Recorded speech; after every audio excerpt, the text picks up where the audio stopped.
रुला देने वाली एक छोटी सी कहानी, sad emotional story in Hindi.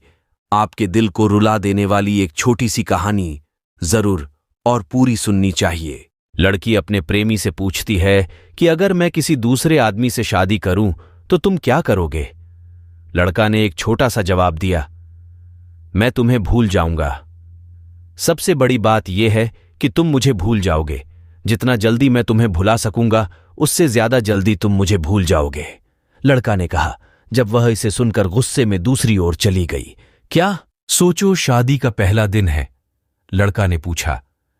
आप एक घर में हैं, शरीर पर जेवर, चेहरे पर मेकअप, चारों ओर कैमरे और लोगों की भीड़। जहां चाहे तो मुझे याद नहीं कर सकते और मैं तुम्हारी शादी की खबर सुनकर दोस्तों के साथ कुछ उटपटांग पीकर किसी कोने में पड़ा रहूंगा और फिर जब मुझे होश आएगा तुम्हें झूठ बोलकर गाली दूंगा। फिर तुम्हारी याद आते ही दोस्त के कंधे पर सर रखकर रोऊंगा। शादी के बाद आपका व्यस्त समय शुरू होगा जिसमें आप अपने पति के साथ हजारों रस्मों को पूरा करेंगे।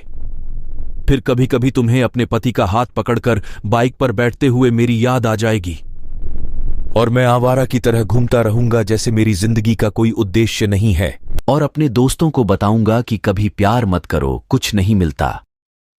प्यार के चक्कर में जिंदगी समाप्त हो जाती है। बाद में आप पति के साथ हनीमून पर जाएंगे, नया घर खरीदेंगे, नई जिम्मेदारियां लेंगे और अचानक मेरी याद आ जाएगी और आप सोचेंगे मेरी खुशी की दुआ मांगते हुए वापस अपने परिवार में व्यस्त हो जाओगी। पता नहीं कब होगा। अब तक मैं मम्मी पापा भाई या फिर मेरे दोस्तों से डांट सुनकर लगभग सुधर गया हूं। सोचा कि अब कुछ करना चाहिए। एक सुंदर लड़की से शादी करके तुम्हें भी दिखाना है और सबको बताना है कि मैंने तुम्हें भुला दिया है। फिर भी मैं आधी रात को तुम्हारे संदेशों को खोज कर पढ़ूंगा और सोचूंगा कि शायद मेरे प्यार में कोई कमी थी जो तुम्हें फिर से नहीं पा सका। फिर मैं अपने दुख को कम करने की कोशिश करूंगा 2 साल बाद। अब तुम कोई प्रेमिका या नई दुल्हन नहीं रही हो।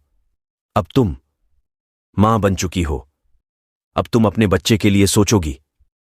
अब तुम अपने बच्चे के साथ बिजी रहोगी। यहां भी मेरा काम अच्छा है। मैं तुम्हें बिल्कुल भूल गया हूं जब शादी की बात चल रही है और लड़की भी मुझे पसंद है। जब मैं किसी जोड़ी को देखता तो मैं आपको याद करता हूं, लेकिन यह अब मुझे परेशान नहीं करता। यहां तक सुनने के बाद लड़के ने लड़की को देखा। यह सुनने के बाद लड़के ने देखा कि लड़की की आंखों में आंसू छलक रहे हैं। वह भरी आंखों से लड़के की तरफ देखती है। दोनों चुप हैं, लेकिन थोड़ी देर बाद लड़की ने पूछा, तो क्या सब कुछ यहीं खत्म हो जाएगा? लड़का ने कहा, नहीं। जब तुम अपने पति से किसी बात पर रूठ जाओगी तो उनकी आंखों में उस रात नींद नहीं आएगी और मैं भी अपनी पत्नी से किसी बात पर गुस्सा होकर तुम्हारी तरह जागूंगा। हम दोनों के अलावा पूरी दुनिया सो रही होगी।